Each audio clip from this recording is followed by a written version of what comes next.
Hi viewers, welcome to my YouTube சேனலுங்க. நான் உங்கள் அருண் கார்த்திக் பேசுகிறேன். இன்றைக்கி நம்ம வந்து எங்கே விசிட் பண்ணியிருக்கோம் அப்படின்னு பார்த்தீங்கன்னா, பொள்ளாச்சி அருள்மிகு சூலக்கல் மாரியம்மன் திருக்கோவில் அப்படிங்கிற ஒரு பிரசித்தி பெற்ற ஸ்தலத்துக்கு தான் இன்றைக்கி நம்ம வந்துக்கிறோங்க. இன்னும் சொல்லப்போனால், இப்போ எப்படி நம்ம பொள்ளாச்சி ஆனமலை மாசாணியம்மன் கோயில் வந்து எப்படி ஒரு சக்தி வாய்ந்ததோ, எப்படி ஒரு பிரசித்தி பெற்றதோ, அதுக்கு நிகரான அம்மன் தாங்க இந்த சூலக்கல் மாரியம்மன் அப்படிங்கிறது. இது ரொம்ப 400 வருஷம் பழமையான கோயிலுங்க. இந்த கோயிலை பற்றி நான் ஒவ்வொன்றா எக்ஸ்பிளைன் பண்ணுறேன், ஸ்கிப் பண்ணாமல் பாருங்கள். இந்த கோயில் வந்து எங்கே எக்ஸாக்டாக லொக்கேட் ஆயிருக்குது அப்படின்னு பார்த்தீங்கன்னா, பொள்ளாச்சி டு கோயம்புத்தூர் நெடுஞ்சாலையில் முன்னாடியே வந்து வடக்கே வாழை பிரிவுன்னு ஒரு இடம் இருக்குதுங்க. அங்கேருந்து நீங்கள் லெஃப்ட் கட் பண்ணிங்கன்னா மொத்தமாகவே ஒரு 14 கிலோமீட்டரில் இந்த கோயில் நீங்கள் வந்து வந்தடைஞ்சிடலாங்க. இல்லை நீங்கள் கோயம்புத்தூர்லேருந்து இங்கே வர்றீங்க அப்படின்னா வரும்போது முள்ளுப்பாடிங்க. முள்ளுப்பாடியிலேருந்து ஹைவேல ரைட் கட் பண்ணிங்கன்னா ஒரு 4 to 5 கிலோமீட்டரில் சூலக்கல் வந்துருங்க. அங்கே தான் இந்த தேவி வந்து அமையப்பட்டிருக்காங்க. இது அந்த கோயிலோட ப்ராப்பர் ரூட்டுங்க. நோட் பண்ணிக்கோங்க. இந்த வீடியோக்குள்ளே நம்ம முழுசாக போகிறதுக்கு முன்னாடிங்க, இதனால் வரைக்கும் நம்ம சேனலில் யாரெல்லாம் சப்ஸ்கிரைப் பண்ணலையோ மறக்காமல் சப்ஸ்கிரைப் பண்ணி சப்போர்ட் பண்ணுங்கள். உங்கள் ஃப்ரெண்ட்ஸ் அண்ட் ஃபேமிலிக்கு ஷேர் பண்ணுங்கள், லைக் பண்ணுங்கள். உங்களோட கருத்துக்களை மறக்காமல் கமெண்ட் செக்ஷனில் பதிவிடுங்க. இப்போது ஃபஸ்ட்டு வந்து இந்த கோயிலோட ஸ்தல வரலாறு பார்த்துடலாங்க. ஓகேங்களா? இந்த கோயில் வந்து 400 வருஷத்துக்கு மேலே பழமையான கோயிலுங்க. அந்த காலத்தில் பார்த்தீங்கன்னா கொங்கு மண்டலம் அப்படிங்கிறது 24 நாடுகளை உள்ளடக்கியதுங்க. அதில் ஒன்று தான் காவடிக்கா நாடு. அந்த காவடிக்கா நாடு பகுதியில் தான் இந்த சூளக்கல் வந்து அமையப்பட்டிருக்குதுங்க. இப்போ இருக்கிற சூளக்கல்ல விடவேங்க ஒரு 400 வருஷத்துக்கு முன்னாடி பார்த்தீங்கன்னா இன்னுமே பசுமையாக, இன்னுமே செடிகள் கொடிகள் நிறைந்த ஒரு பகுதியாக தான் இருந்திருக்குதுங்க. இதை பயன்படுத்திக்கிற வகையில் அங்கே சுற்றி இருக்கிற விவசாயிகள் பார்த்தீங்கன்னா மேய்ச்சலுக்காக தங்கள் மாடுகளை வந்து வீட்டிலேருந்து காலையில் அங்கே ஓட்டிகிட்டு போயிட்டு மாலையில் வந்து வீடு திரும்புவாங்க. இதுதாங்க அவங்களோட வழக்கமாக இருந்திருக்குது. எனவே இப்படி நாட்கள் போயிட்டு இருக்கும் போதுங்க அங்கே வந்து வேலாயுதம்பாளையம் அப்படிங்கிற ஒரு கிராமத்தை சேர்ந்த விவசாயி அவரோட மாடுகளையும் பார்த்தீங்கன்னா மேய்ச்சலுக்காக காலையில் வந்து கூட்டி சென்று மாலையில் வந்து அழைத்து வருவதும் வழக்கமாக வச்சுருந்தாரு. அவர் வந்து போக போக சில நாட்களில் ஒரு குறிப்பிட்ட விஷயத்தை வந்து அவர் கவனிக்கிறாருங்க. என்னென்னு பார்த்தீங்கன்னா மாலை ஆனதும் அது திரும்பி மாடுகளில் வீட்டுக்கு வந்த உடனே பார்த்தீங்கன்னா பால் பொழியும் அளவு வந்து ரொம்பவே கம்மியாக இருக்குதுங்க. இதே நினச்சி அவர் ரொம்பவே சந்தேகப்படுறாரு. சரி, ஒரு நாள் வந்து நம்ம மாடுகள் மேயிற இடத்துக்கே போய் நேரில் வந்து பார்க்கலான்னு சொல்லிட்டு ஒரு நாள் போகிறாரு.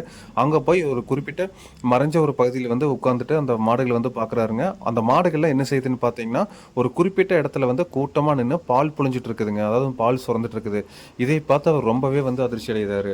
இவர் அடுத்து என்ன பண்றாரு அப்படின்னு பாத்தீங்கன்னா அங்க இருக்கிற மாடுகளை வந்து விரட்ட முற்படும் போது ஒவ்வொன்றும் ஒரு திசையில பயந்து ஓடும் போதுங்க ஒரு மாடு மட்டும் அதனால ஓட முடியலைங்க அங்கிருந்து. ஏன்னு பாத்தீங்கன்னா அதோட கால் வந்து அதே இடத்துல வந்து மாட்டிச்சு. கடைசி அந்த மாடு வந்து அந்த காலை எடுக்கும்போது மண்ணில் புதிஞ்சிருந்த சுயம்பு வந்து வெளியே வந்திருக்குதுங்க. அதை பார்த்து இவர் ரொம்பவே ஆச்சரியப்படுறாரு. ஏன்னு கேட்டீங்கன்னா அது பக்கத்தால சூளம் இருந்திருக்குது. இதெல்லாம் வச்சு பார்க்கும்போது அங்க ஒரு அம்பிகை இருக்கிறத வந்து இவர் உணர்றாரு. இதெல்லாம் நடந்து முடிஞ்ச அதே நாள் இரவிலிங்க இந்த விவசாயிக்கு வந்து ஒரு கனவு வருதுங்க. அந்த கனவுல அம்பிகையே நேரடியாக வந்து கனவுல நான் தான் அம்பிகை, நான் தான் மாரியம்மன், நான் தான் சுயம்புவா வந்து வெளியே வந்திருக்கேன். எனக்கு வந்து அந்த இடத்துல நீங்க கோயில் கட்டணும், கோயில் கட்டி மக்கள் வந்து என்னை வழிபடணும் அப்படின்னு சொல்லி மாரியம்மனே கேட்டுக்கொண்டதின்படி அந்த இடத்துல வந்து ஒரு கோயில் வந்து அமைக்கப்பட்டதுங்க. மேலும் பார்த்தீங்கன்னா சூளத்துக்கு பக்கத்தால சுயம்புக்கள் உருவானதுனால பேர் வந்து சூளக்கல் மாரியம்மன் அப்படிங்கிற ஒரு பேரும் வந்து இதுக்கு அமையப்பட்டிருக்குதுங்க. இதுதான் வந்து இந்த ஸ்தலத்தோட மிகப்பெரிய வரலாறுங்க. கேட்கறக்கே ரொம்ப நல்லா இருந்துச்சு. இது எல்லாத்துக்குமே சாட்சியாங்க பசுவின் கால் பட்டு உடைஞ்ச இடத்த இன்னைக்கு வரைக்குமே நம்மளால அங்கே பார்க்க முடியுங்க. இதுதான் அந்த இடத்தோட ஸ்பெஷலு. இப்போ இந்த கோயிலோட ஸ்தல வரலாறு பற்றி நீங்கள் சிறப்பாக பார்த்துருப்பீங்க. ரொம்ப சந்தோஷம். இப்போ நம்ம அடுத்து முக்கியமான ஒரு டாப்பிக்குள்ளே வந்துடலாங்க. இந்த கோயிலுக்கு ஏன் வந்து மக்கள் அதிக அளவில் வர்றாங்க அப்படிங்கிறதுக்கான காரணங்கள் நிறையவே இருந்தாலும் கூடங்க இந்த முக்கியமாக இந்த 2 காரணங்கள் தான் இருக்குதுங்க. ஒன்று வந்து குழந்தை பாக்கியம் வேண்டி, இன்னொன்று வந்து கண் பார்வை கோளாறு வந்து சரி செஞ்சுக்கிறதுங்க. இப்போ நீங்கள் பார்த்துட்டு இருக்கிற மாதிரிங்க புதுமண தம்பதிகளாக இருக்கட்டும், இல்லை எங்களுக்கு கல்யாணமாகி 2 வருஷமாச்சு, 4 வருஷமாச்சு, சில வருஷமாகவே எங்களுக்கு குழந்தை இல்லைன்னு சொல்லி கஷ்டப்பட்டுக்கிறவங்கலாம் இப்போ நீங்கள் பார்த்துட்டு இருக்கிற இந்த கோயிலோட ஸ்தல விருட்சமான மாவிலங்க மரங்க இந்த மரத்தோட பேர். இந்த மரத்தில் மாரியம்மனை மனசார வேண்டி உங்களோட பிரார்த்தனை இங்கே வச்சு இந்த மரத்தில் தொட்டில் கட்டி வழிபாடு செய்கிறதன் மூலியமா குறுகிய காலத்திலேயே அவங்களுக்கு வந்து குழந்தை பேர், புத்திர பாக்கியம் கிட்டி அவங்க வாழ்க்கையில் நல்லாக்குறாங்க. இது வந்து ஒரு நம்பிக்கையை மட்டும் இங்கே பார்க்கப்படலைங்க, ஒரு நிதர்சனமான உண்மையும் கூட. ஏன்னா வந்து இந்த வழிபாடு செய்கிறதன் மூலியமா நிறைய பேத்துக்கு வந்து இன்னைக்கு வரைக்கும் புத்திரபாக்கியம் கிடைக்கப்பட்டு ரொம்பவே நல்லா இருக்காங்க. அடுத்து 2வது பார்த்தீங்கன்னா கண் சம்மந்தப்பட்ட நோய்கள்ங்க. ஆமாங்க, யாருக்கெல்லாம் வந்து நாள்பட்ட கண் சம்மந்தமான நோய்கள் இருக்குதோ அவங்க வந்து இந்த கோயிலில் ஒரு நாள் முழுக்க தங்கியிருந்து இங்கே நடக்கக்கூடிய 3 கால பூஜைகள்ங்க. அதாவது வந்து காலை, மதியம், இரவு நடை சாத்தும் போது 7:30 மணி அளவில் இதுதான் கடைசி பூஜைங்க. இந்த 3 பூஜையுமே அங்கே தங்கி இருந்தவங்க கண்ணில் பார்த்து அங்கே கொடுக்கக்கூடிய தீர்த்தத்தை இவங்க கண்ணில் வைக்கும்போது நாள்பட்ட கண் பிரச்சனைகள், தொந்தரவுகள் வந்து சரி செய்யப்படுது அப்படிங்கிறது ஒரு அசைக்க முடியாத நம்பிக்கை இங்கே இருக்குதுங்க. அப்படி வந்து நிறைய பேருக்கு குணமாயிட்டதை இவங்களே சொல்கிறாங்க. ஸோ அதுக்கப்புறங்க இந்த கோயில் இருக்கிற மேலும் சிறப்பம்சங்களை பற்றி இப்போ நம்ம பார்க்கலாம். ஆமாங்க, இப்போ இந்த கோயிலை பார்த்தீங்கன்னா வைகாசி மாதம் 11ஆம் நாள் நடக்கக்கூடிய திருவிழா வந்து இங்கே ரொம்ப பிரசித்தி பெற்றதுங்க. அதுக்கப்புறம் இந்த அம்மன் பார்த்தீங்கன்னா வடக்கு வாய் செல்வின்னு சொல்லுவாங்க. ஏன்னா வந்து இந்த அம்மன் வந்து வடக்கு நோக்கி தான் அமர்ந்திருப்பாங்க. ஸோ 400 வருஷம் இந்த பழமையான கோயிலில் அம்மன் வந்து வலது காலை மடித்து அமர்ந்த நிலையில் வலது கையில் உடுக்கையும் கத்தியும் வச்சிருப்பாங்க. இடது கையில் பார்த்தீங்கன்னா கபாலமும் சூலமும் வைத்து அருள்பாலிக்கிறாங்க. ஸோ அதுக்கப்புறம் பார்த்தீங்கன்னா, ஒவ்வொரு வருஷம் வரக்கூடிய சித்திரை மாதத்தோட கடைசி செவ்வாய்க்கிழமையிலிங்க ரொம்ப பிரசித்தி பெற்ற இங்கே தேர் திருவிழா நடக்குதுங்க. பூச்சாட்டுதல் நோம்பியும் பார்த்தீங்கன்னா அப்போ தான் நடக்குது. அந்த டைமில் பார்த்தீங்கன்னா அம்மன் வந்து சப்பரம், சிம்ம வாகனம், குதிரை வாகனம், அன்ன வாகனம் போன்ற வாகனங்களை மக்களுக்கு வந்து காட்சியளிக்கிறதுக்காக திருவிதி உலா வருவாங்க. அதுக்கப்புறம் பார்த்தீங்கன்னா, பூச்சாட்டு துவங்கி 15ஆம் நாளில் மக்கள் வந்து மாவிளக்கு வைத்து, அப்புறம் பொங்கல் வைத்து அம்மனை வந்து வழிபடுவாங்க. ஸோ இப்போ நீங்கள் பார்த்த மாதிரியான சிறப்பம்சங்கள் மிகுந்தது தாங்க இந்த சூலக்கல் மாரியம்மன் கோவில் அப்படிங்கிறது. அது மட்டும் இல்லைங்க, இந்த பார்த்துட்டு இருக்கிற முன் மண்டபத்தில் நிறைய படங்கள் வந்து எடுத்திருக்காங்க. அதாவது நிறைய ஷூட்டிங் எடுத்துக்கிறாங்க. அதில் ரொம்பவே ஃபேமஸான படத்தை பற்றி நான் சொல்கிறேன். அது என்ன படம்னு கேட்டிங்கன்னா தேவர் மகனுங்க. ஆமாங்க, அது மட்டும் இல்லைங்க, தேவர் மகனில் நிறைய சீன் வந்து இந்த முன் மண்டபத்தில் வந்து அதிகமாக எடுத்துக்கிறாங்க. இப்போ அதில் ஒரு சாங் வந்து இப்போ நான் ப்ளே பண்ணுற ஒரு சின்ன ஒரு கிளிப் மட்டும் பாருங்கள், உங்களுக்கே பிடிக்கும்.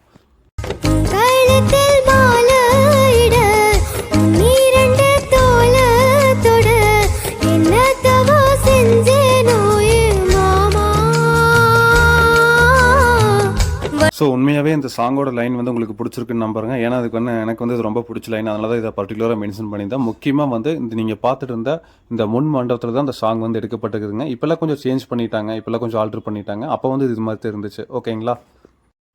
ஸோ இப்போ நீங்கள் பார்த்துட்டு இருக்கிறது திருக்கோயிலோட நடை திறப்பு நேரங்க. காலையில் 6 மணிக்கு திறந்துருவாங்க. காலசாந்தி பூஜை பார்த்தீங்கன்னா 7:30க்கு ஸ்டார்ட் ஆயிரும். உச்சிக்கால பூஜை வந்து 12 மணிங்க. அதுக்கப்புறம் 1 to 2:30 வரைக்கும் நடை சாத்திடுவாங்க. 2:30 மணிக்கு மேலே தான் நடை திறப்பாங்க. ஓகேங்களா? நைட்டு சாத்துற நேரம் பார்த்தீங்கன்னா அதிகபட்சம் 8 மணி.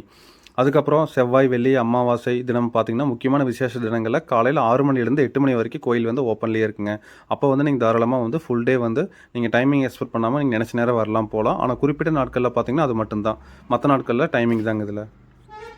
ஸோ கடைசியாக வந்து என்னோட ரெக்வஸ்ட் என்ன அப்படின்னு கேட்டிங்கன்னா, நீங்கள் இந்த வீடியோ வந்து ஃபுல்லாக பார்த்துருப்பீங்க. இன்னும் கொஞ்சம் மினிட்ஸ் இருக்குது. இப்போ இதுக்கு முன்னாடி ஒரு விஷயம் நான் சொல்ல ஆசைப்பட்றேன். இப்போது உங்களுக்கு தெரிஞ்சவங்க வந்து யாராவது வந்து குழந்தை இல்லாமல் ரொம்ப வருஷமாக குழந்தை பேர் இல்லாமல் ரொம்பவே கஷ்டப்பட்டுருப்பாங்க. இல்லைன்னா வந்து நாள்பட்ட கண் பார்வை குறைபாடு அவங்க வந்து ரொம்ப கஷ்டப்பட்டுருப்பாங்க. அவங்களுக்கு வந்து இந்த தகவலை வந்து தெரிவிங்க.